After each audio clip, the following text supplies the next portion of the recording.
I will show you how to find templates in Capcut.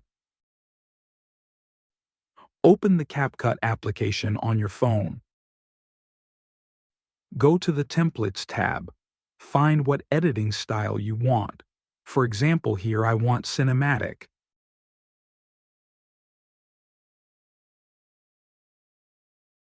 Click on this video. Then use Template. Allow access to all photos. Select the video you have taken. Wait for the effect to be applied.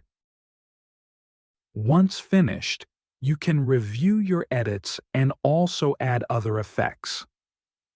Congratulations, you have successfully used the template.